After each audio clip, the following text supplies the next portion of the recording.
We answered them already. Yeah. The thing that you came up with, what was it? Your mantra thinking.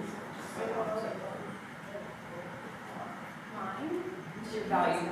Oh, that one. Yeah. My value proposition. Yeah. Straight to the heart of it. So it's funny because a friend of mine who is in the finance world, I had a call with him and I was saying, how do I pitch myself? He's the one that explained it to me. He's like, who are you? What do you have to offer? You are talented. You are savvy, you are intelligent, you are creative. Look at what you've done, right? You have an education, not only in the past, but what are you doing in the present? You're creating and building a community of people. You've invested so deeply in your relationships, people around you are rising, and that's undeniable. Step back and look at what you've created for yourself, and what is your target? Well, my target was to build a media empire. I want to create a television network. I want to be able to tell people stories, to have a magazine where people can write and contribute, the cookbooks, etc., to foster a lifestyle. Yeah, so he's like, are you doing that? Yeah, that's what I'm doing. There you go. There's your value. You already are your value. Just recognize it. I like that. Yeah, thanks. Anybody else?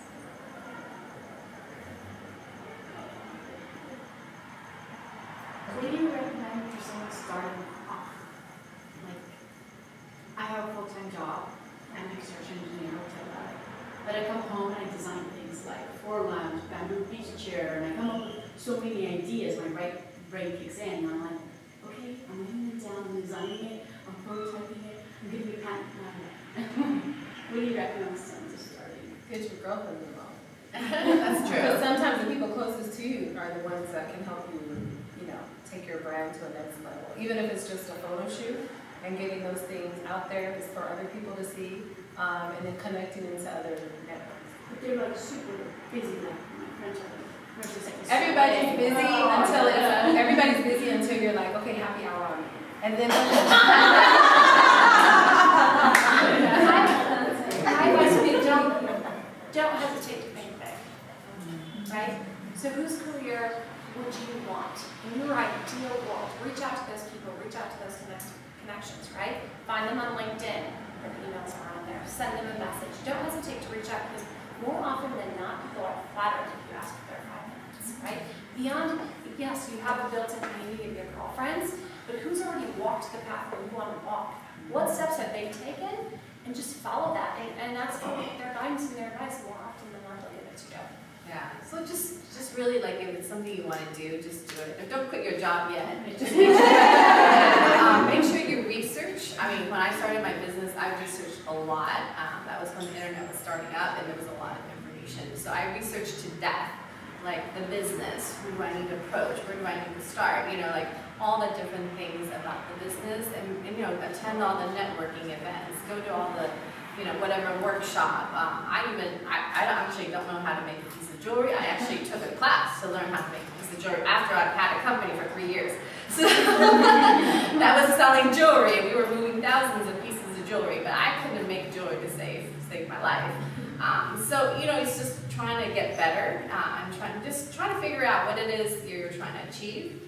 Whether it's that buyer or it's that product, getting it made, you gotta finish it. Don't just start it. A lot of people they start it and then never get to the finish line because they never can imagine what that finish line is. But really, just keep your focus. That's my finish line. How do I get there? I have the prototype. Who do I need to reach? Who do I need to call? Who am I going to get advice? Who can I get free stuff? I'm all about free. Sponsor over here. We have sponsors for this event, so many of them. So it's all about just reaching out and asking. If you ask, you will get. Even for business, I've asked huge buyers that people will be like, what? You just asked for their business? I'm like, yeah. I just email them and say, look, I researched for you. I love their company. I would like to have your business. What would I need to do to get there? And they do.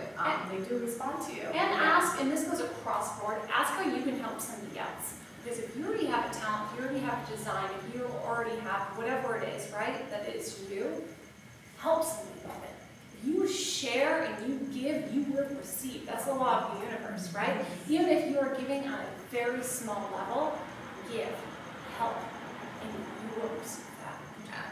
I mean, I have a little trick. I don't know if it's too old now. I don't use it now anymore. But if I used to want to reach a huge account, I would send a FedEx package overnight to whoever is at the top, and just address it to them. And then have a nice letter in there about who you are, your company, what your intentions are, and then send it to the top. Because it's an overnight package, you know, most packages get to them because it's overnight and they'll always open it up. So that's like a little trick I've learned in the past. It worked well. And then if they're like, oh, sorry, I'm the CEO of this huge company. I can't help you, but my, DMN could help you with this. And then it's coming from the CEO to the DMN. The DMN goes, oh, my CEO is telling me to reach out to you. You must be someone important.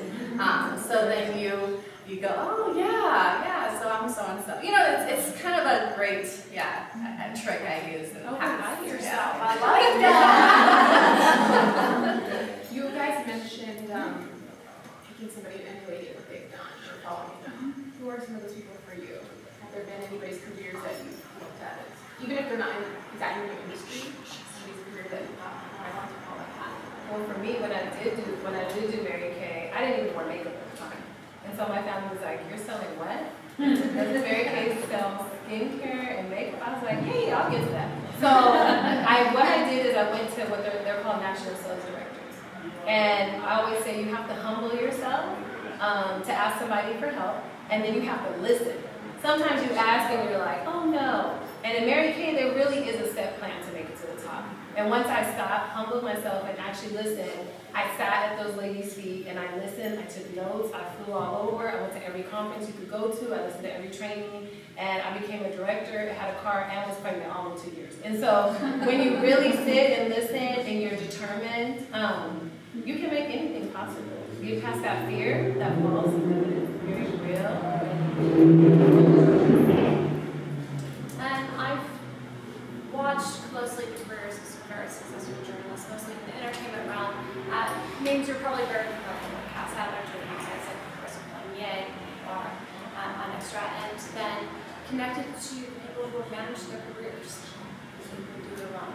They had a very good and sought their guidance and their advice. And from there, I was able to do essentially walk the steps of getting things done. So I'm going to stay consistent, and Jezlan knows this. Oprah inspires me. We love Oprah. Oprah inspires everybody. The whole Asian Oprah thing. One day I'm going to meet you. That's right. We're manifesting that. Yeah, that's Oprah, right. you are watching. Yeah. She just walks in the door. It's a great. Anyway, she inspires me. Beautiful, powerful, intelligent, everything a woman wants. She has an empire. People listen to her. She is the major influencer of her days and still of today. But but I grew up watching her, so very inspiring. Yeah. Any more questions? How do you go about organizing yourself? Like, for example, I have a full-time job, and I'm slowly looking for, I'm just starting off with a big business. So I'm like, trying to do that, and I'm trying to do everything, and I still want to do more, and I still want to go back to school. So how do you go by prioritizing the top? I start from small. So I'm a very disorganized person. Anyone who comes to my office, see my desk, you'll know. But every day I set out with 5 things I want to get done. And just a short list, 5 things I want to get done and get those done. 5 priorities that are urgent. And if you get those done, then you move on to the next. But don't get too ambitious. Take it one day at a time. If you look at like, oh my God, I want to be there in a year, but it's a year's time, I have to do this, it just overwhelms me. It's the easiest to start from just like, what are my top 5 priorities I want to do? That's not my full-time job, and I want to get it done today. Get that done. And it'll move you forward. It's actually a great little trick that I use. I love that. I have a to-do list every day, and I try to get it done all the time. Doesn't always work out, but sometimes it does. And then, when is your best of time? Like morning? Are you more active in the morning? Are you more active at night? I get up like at 5:30, I go on anything, and I get from Long Beach, so. But when is your like most productive time, brain time? So for me, it's morning. But what is yours?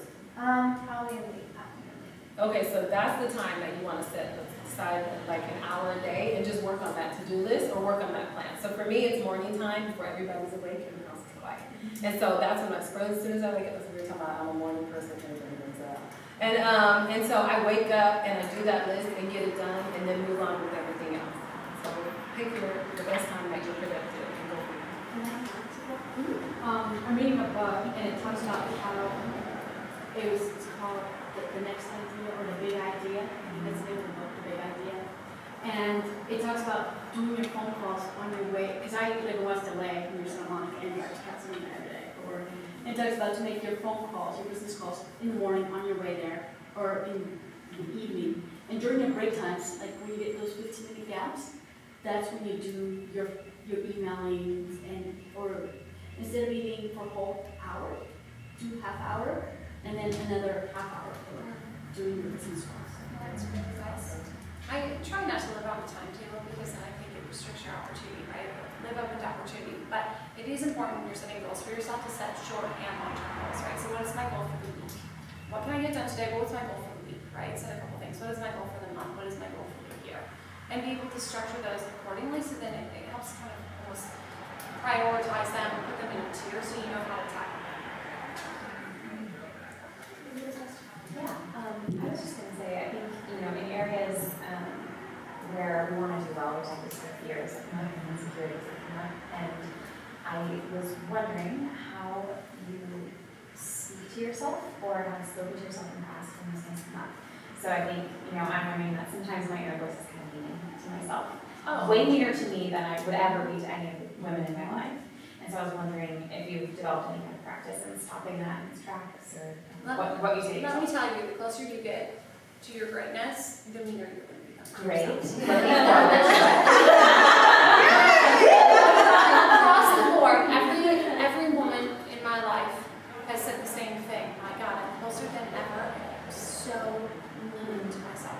So I think the first thing is to know that you're not alone in that, because we're all our own worst enemy. And recognizing that is the first step. Just being like, you know what, I don't believe the truth in that. I hear you, but I'm not going to believe you. Because I don't know, I honestly don't know if it's possible to turn off. I would love to know if you guys have figured that out. Because for me, it's only just gotten louder and more constant. But that other angel, the whole double angel shoulder thing, man, that girl, she's speaking up. She's stronger. She fights back. She fights back a lot more because the game is bigger now, But just be okay with that. You're not alone in it, certainly. And keep moving. Don't let it paralyze you, because that's what it wants to do. It wants to steal your joy, your happiness, your ideas. Don't let it do that. And I feel like you get stronger. The nice angel gets stronger. Exactly. Like they get stronger, and then you just, in my mind, I'm just like, all right, that's enough. I'm done. Like in my mind, I don't know. Yeah. But I'm like, okay, that's enough. I'm done playing that tape. I'm gonna play a different tape. And even if you need positive reinforcement, like you were saying, even if you need to read quotes and put them everywhere, and just have something that brings you back to the positive side of you. For me, that's important. It's true. The breathing helps. Before a big appointment or a big, whatever it is big that you're doing, just like deep breathe, and then I always just tell myself, okay, I can do this. Just kind of relax yourself a little bit and just be positive, and then usually, it works out. Yeah, that's that way. It's nice to hear that you guys start all that too, and I know that like my friends do and like my peers do, but a lot of scenarios, and especially in LA, like you're in this lovely background, you all look so beautiful, and like they have no self-doubt. Like you start to think when you go home, and so it's refreshing to hear that it's true on all levels and maybe even louder. Yeah, and it sounds so silly. Like people, when I used to people tell me like, oh yeah, I meditate. I'm like, that's not so silly. Or I deep breathe. I was like, that's so silly. That's what old people do. Now I'm telling people that. I'm like, oh my gosh, that dates me. Like you gotta download the Calm app. The Calm app. Put the name on Kollectin down on the Calm app. But you get $5 for your show. But not Calm app. Thank you. Anybody else?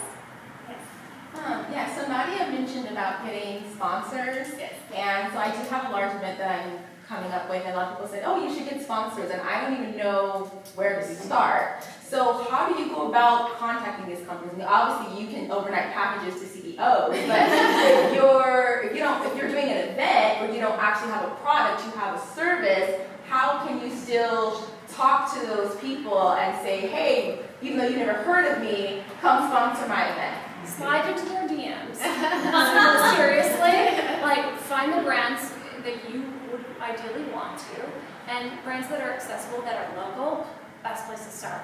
Get the best contact information for somebody who handles the sponsorships and would want to collab. Get their email and send them a one sheet. That's going to be your key. You might not have a product, whatever, you have a service. Explain yourself, just put it out there. But I swear social media is the best way. As somebody who has access to the Kollectin account, I see the DMs and it works. Yeah. So, slide in. Yeah, so for sponsorships, I think anything, it's not just sponsorship, anything you want to ask or any customer you want to get. My thing is always think on behalf of them. So what is it are they going to get out of them sponsoring you? It's not just asking for free stuff. You're asking for a favor and you've got to give that favor back to them. So if you're asking for something free, you have to provide them some kind of value. Now, what is it that you're providing them? If you can't provide that value, it's not really kind to ask for a free sponsor. But if you are, why not? We're sharing in our, whatever it is that we're trying to accomplish. So as long as you think from that person's point of view, don't think from what you need for your event, but think about what you can give back to them as well doing this event together.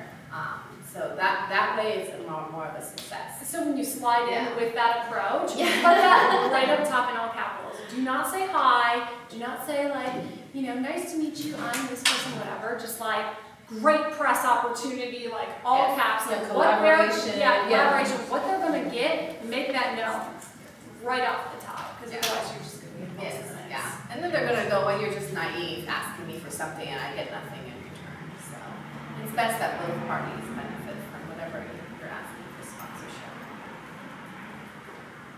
I guess piggyback off of that, I know I was talking about earlier how maybe in the past you guys have gotten no from, or received a no from somebody or certain people and then have turned that into a yes.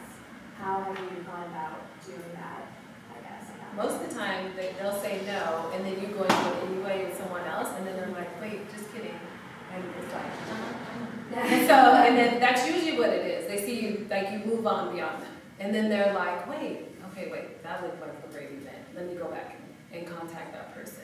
And then sometimes you can revisit that if that's like a big account you really, really want or someone you really want to pursue. But like I said, don't take it personal.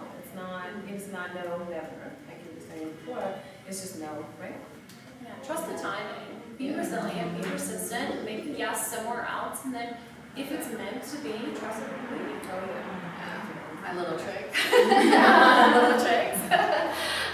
Basically, if they say no to you, just don't take it personally at first. Don't get nasty and be all vindictive. Just like, okay, you said no, and then find the next opportunity where you can say, oh, hey, now I have this, and then I like, circling back and engaging you back, so they're kind of growing with you and understanding who you are, what you can do. So keep them engaged and letting them know that, hey, I'm growing, I'm getting better, and you're going to regret it if you don't say yes to me because I'm going to be someone in the future. So if you let them, but just keep it positive. So, just stay positive, don't get nasty. A lot of people get very, very vindictive. It's okay, it's just a no, and then you just wait for your moment and you can say no. Yeah, but it's all right, it's not a big deal. Yeah. Growing value proposition. Yes. Right? That changes as you accomplish more things. Your Totally. value increases. Yeah. And then once in a while I send like a mass email to everyone on my list of emails that I haven't talked to in forever, just to keep them updated on what's going on. So and always something starts, another new conversation starts or something unexpected comes about. You never know. Yeah, but it's okay. Just kind of take that no as okay, another friend to keep engaging. Yeah. Other questions? So, have you ever had moments of procrastinating and how do you deal with that? I do it first. because if I don't do it first, I talk myself out of it. And so I usually put like my to-do list that I have every day. The one thing that I don't want to do out of the 5 things, I just make myself do it first. Or I will. I'll procrastinate all day. And it's like, sometimes it's not the outcome isn't as bad as I thought it would be. And I think, oh yeah, this is wrong. You know, I could have done it that first thing in the morning instead of later in the evening. Procrastinate a lot. And then I recognized procrastination was just a reflection of my own self-doubt, and I wasn't doing things for a reason. And when I recognized when I wasn't doing those things, and I corrected that within myself, I don't procrastinate anymore. I just do it, you know. But it's totally my fault. Yeah, I'll procrastinate on my Yes. dishes, my errands, and all of that. But not the things that matter. Yeah, it's fine. It's normal. It's human. It's just really just to do it gets it off your list, and you don't feel so stressed. Yeah. Anybody else? Yes. As someone that spends a lot of time on social media, embarrassingly, I get very inspired by a lot of people that are somehow growing businesses out of just having a page on Instagram. How do you use that to your advantage? Because I feel like you live more of in a physical business world, not so much Instagram-y or social media-like, but I think that's where I would like to put in my creativity into some kind of business. How do you use that platform? Well, if you're on social media, then make sure you're making money while you're on social media. Exactly. Follow and learn from the people that you're following, or like your mates that have sprouted from this huge business, and ask them for help. Slide in their DMs and ask them questions that you may have your questions ready. And just say, can I have 5 minutes of your time? And how did you start from A to Z? They might help you, they may not, and just keep sliding in those DMs so you get someone that's willing to help you. But yeah, if you're on that much, you need to be making money. Yeah, because you can. Prove your concept, first and foremost. Show somebody why they want to work with you. And then read all the blogs. There's a million blogs from influencers on how do you make your money on your Instagram. But you have to prove it to your clients first, because nobody's going to give you money with just a picture of selfies, right? So you have to prove that you can create your content. And then I'm gonna do a plug. I'm part of Kollectin. create the content. Have the community. We have a bunch of great influencers, and we love to help each other from small to large. But we don't see it as a number. We see it as a community, and they're always willing to help. We have lots of mixers. We have lots of events. We have this great YouTube video just a couple of days ago from our panelists, who are just all the different social media influencers. So you can watch that too on YouTube.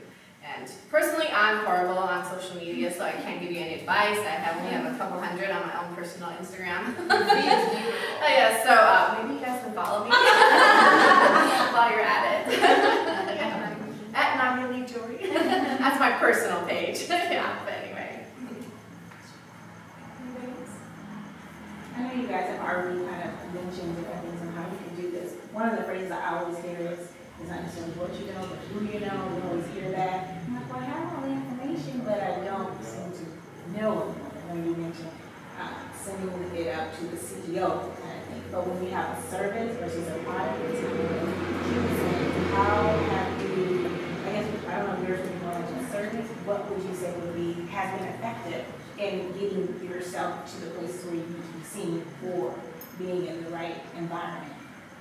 Partnering with somebody else.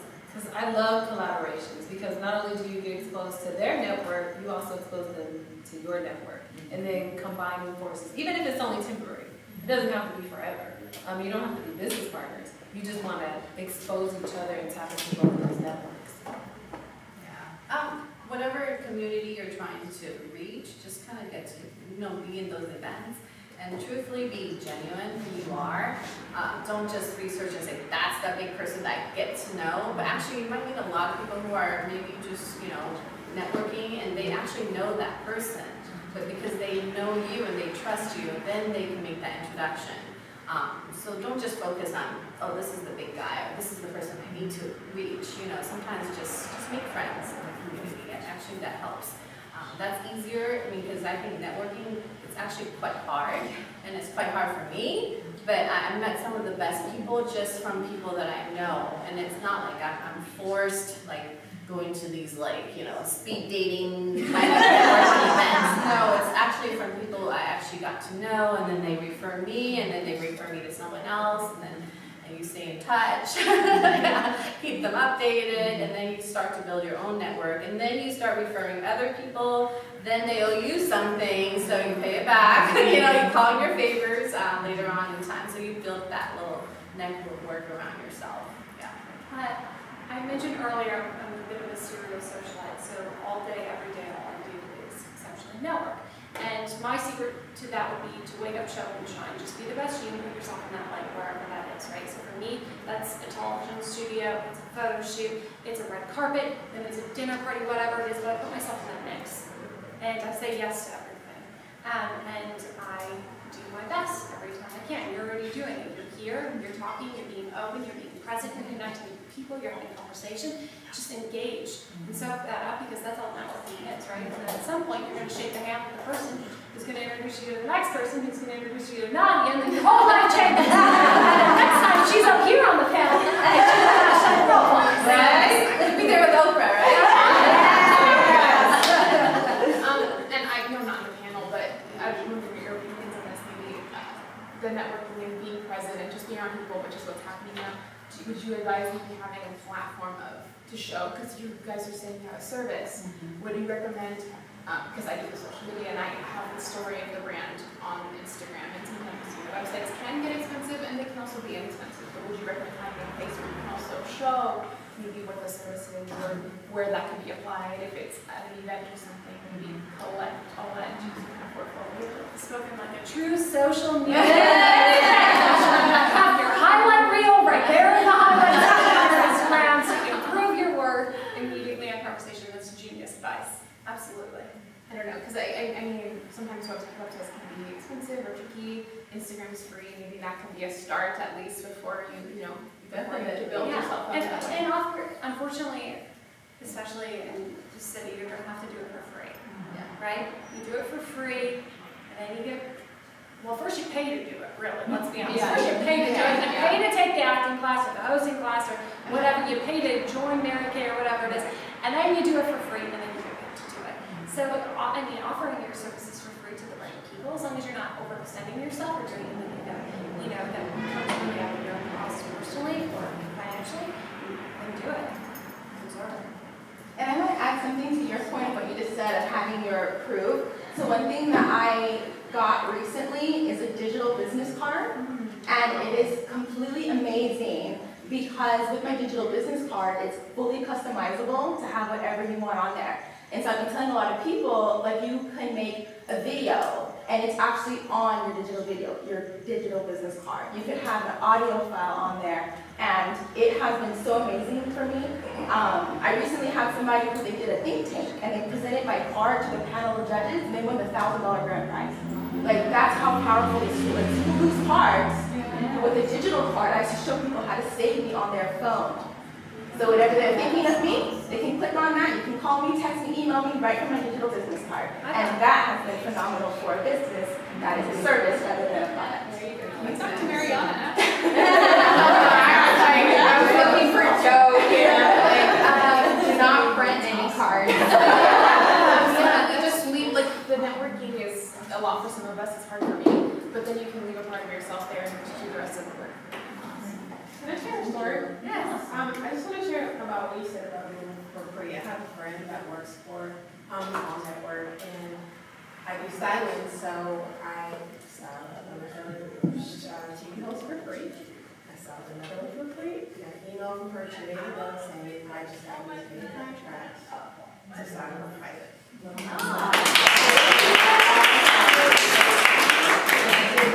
For free, and even though I know her, you still, if you know people sometimes, you make a friends with them, you have to prove yourself. And she even asked, hey, can you style your no pay right now? But there could be pay later. So yeah. Yeah, you proved your value proposition, you got Yes. your contract. So